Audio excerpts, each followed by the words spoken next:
নমস্কার বন্ধুরা, আজকে ঢ্যাঁড়সের একটা দারুণ রেসিপি আপনাদের সাথে শেয়ার করব, যেটা রুটির সাথে খেতে খুব ভালো লাগবে। ভাতের সাথেও খেতে পারেন, তবে রুটির সাথে খেতে বেশি ভালো লাগবে।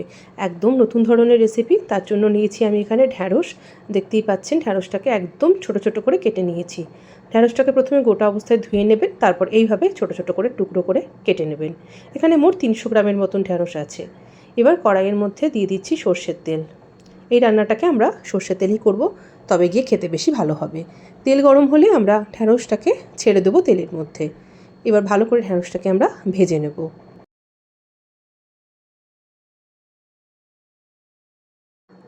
এখন 2 থেকে 3 মিনিট নাড়াচাড়া করে নিয়ে ঢ্যাঁড়সের যে একটা ল্যাটল্যাটে ভাব থাকে না, সেইটা যখন বেরোনোটা বন্ধ হয়ে যাবে, তখন আমরা এর মধ্যে নুন আর হলুদটা যোগ করব। ঢ্যাঁড়স ভাজার সময় প্রথমেই নুন আর হলুদটা দেবেন না, 2-3 মিনিট নাড়াচাড়া করার পর তারপর দেবেন। তাতে ঢ্যাঁড়সটা একদম ঝরঝরে করে ভাজা হয়। আবারও ঢাকা দিয়ে ঢ্যাঁড়সটাকে ভালো করে ভেজে নেব। দেখুন আমাদের ঢ্যাঁড়স ভাজা কিন্তু একেবারে কমপ্লিট।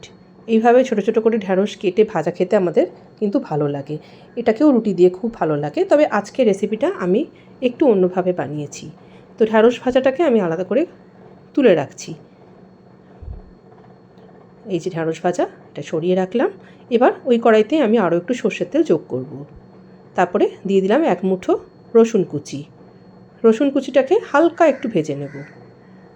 তারপর দিয়ে দেবো পেঁয়াজ। একটা বড় সাইজের পেঁয়াজকে একদম মিহি করে কেটে দিয়ে দিলাম। তো পেঁয়াজ আর রসুনটাকে 2 থেকে 3 মিনিট একটু নাড়াচাড়া করে নেব। পেঁয়াজ ভাজার সময় এর মধ্যেই দিয়ে দিচ্ছি এখনই নুন, সামান্য একটু হলুদের গুঁড়ো, 1 চামচ জিরের গুঁড়ো, 1 চামচ কাশ্মীরি লাল লঙ্কার গুঁড়ো। গ্যাসের ফ্লেমটাকে একদম লোতে রাখবো, যাতে মশলাগুলো পুড়ে না যায়। দিয়ে দিচ্ছি একটা বড় সাইজের টমেটোকে এইভাবে সরু সরু করে কেটে নিয়ে তারপরে টমেটোটা একদম ভালো করে যতক্ষণ না অবধি নরম হচ্ছে ততক্ষণ অবধি এটাকে কষিয়ে নেব। তো আমি অল্প একটু জল দিলাম, যাতে করে মশলাটা পুড়ে না যায়। টমেটোটা ভালো নরম হয়ে যাবে, সিদ্ধ হয়ে যাবে, পেঁয়াজও নরম হয়ে যাবে, গলে যাবে, তত অবধি আমাদেরকে কষিয়ে নিতে হবে। এখানে আমি 3টে মতন কাঁচা লঙ্কাকে একেবারে পুরোপুরি চিড়ে নিয়ে তারপর দিয়েছি। দেখুন এখানে মশলাটা কিন্তু আমার ভালো করে কষানো হয়ে গেছে, টমেটোটাও কিন্তু অনেকটা নরম হয়ে গেছে। এবার আমি দিয়ে দেবো 2টো ডিম। ডিমটাকে দেওয়ার পরে এইভাবে একটু খুন্তি দিয়ে নাড়াচাড়া করে নিচ্ছি। মানে এখানে আমরা মশলাদার ডিমের একটা ভুজিয়া বানিয়ে নিচ্ছি। খুব ভালো করে নাড়বো, যাতে করে ডিমের ভুজিয়াটা একদম মিহি হয়ে যায়।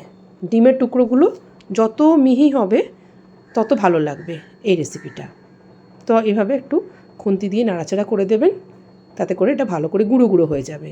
আর একদম শুকনো করে নিতে হবে, এতটুকুও কিন্তু এই স্টেজে গ্রেভি থাকা যাবে না।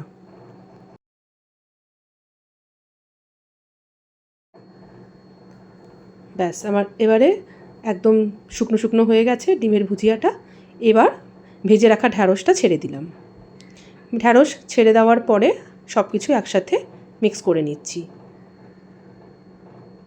তো পুরো জিনিসটাই কিন্তু একেবারে শুকনো শুকনো হবে, এর মধ্যে এতটুকুও ঝোল থাকবে না। একদম শুকনো একটা নতুন ধরনের টেস্টের ভাজি তৈরি হয়ে গেল। সার্ভিং বলে সার্ভ করে নেব।